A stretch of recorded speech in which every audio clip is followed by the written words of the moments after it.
সহযোগিতামূলক ধাৰাবাহিক উপন্যাস ৰজা ৰাণী আৰু এটা কাহিনী খণ্ড ৪ সৰুকণে ঠিকেই অনুমান কৰিছে হাতত মমবাতি লৈ আহি থকা ছোৱালীজনী বহাগীয়ে হয়।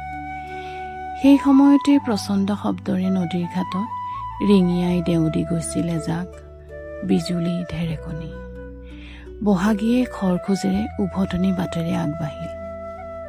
তাইৰ মাত্ৰ এটাই চিন্তা, কেনেকৈ ককাকৰ ওচৰ পাইগৈ। মোৰ আন্ধাৰ হোৱা বাবে ককাই চাগৈ বহুত ভয় খাই আছে। হলিৰাম পিছে অভিজ্ঞ ব্যক্তি, দিব লগা উপদেশ আগতীয়াকৈ বহাগীক দিয়েই থৈছে। সেয়েহে কোনোবাই কিবা ভাল বেয়া ক'লে সকলোবোৰ কথা ককাকক কয়। ঠিক তেনেদৰে সৰুকণে ক'ত কোন সময়ত লগ কৰিবলৈ কৈছিল সেই কথাটোও ক'লে। তেতিয়াৰে পৰা হলিৰামৰ চিন্তা দুগুণে বাঢ়িল। চাকৰিৰ সূত্ৰে মহিমহঁতৰ পৰিয়ালটো গুৱাহাটীতে আছিল। মহিম সৰুকণৰ দেউতাক। এদিন কামৰ খাতিৰত মহিম গাঁৱলৈ আহিছিল।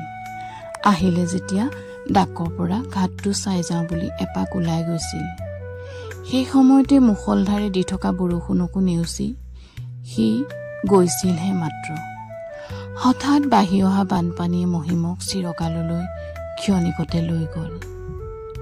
মুহূৰ্ততে খবৰটি পাই ৰূপালী উপায়হীন হৈ গাঁৱলৈ আহিল।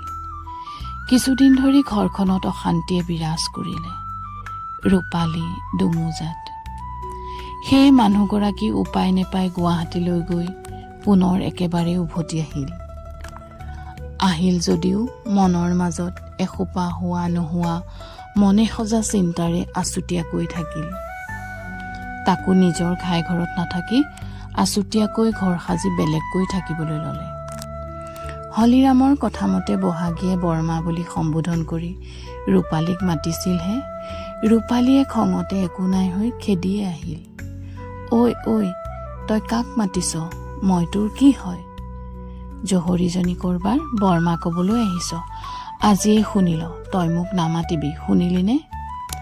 সেইদিনাৰ পৰা বহাগীয়ে কোনোদিনেই মাত ভুল কৰা নাই। সেইদিনা সৰুকণে কোবকেইটা তোৰ কাৰণেই খালে। আকৌ খেদি যোৱাৰ দৰে কৰে। আজিলৈকে থাপৰ এটা মাৰি নোপোৱা ল'ৰাটোৱে এইজনীৰ বাবেই মাৰ খালে।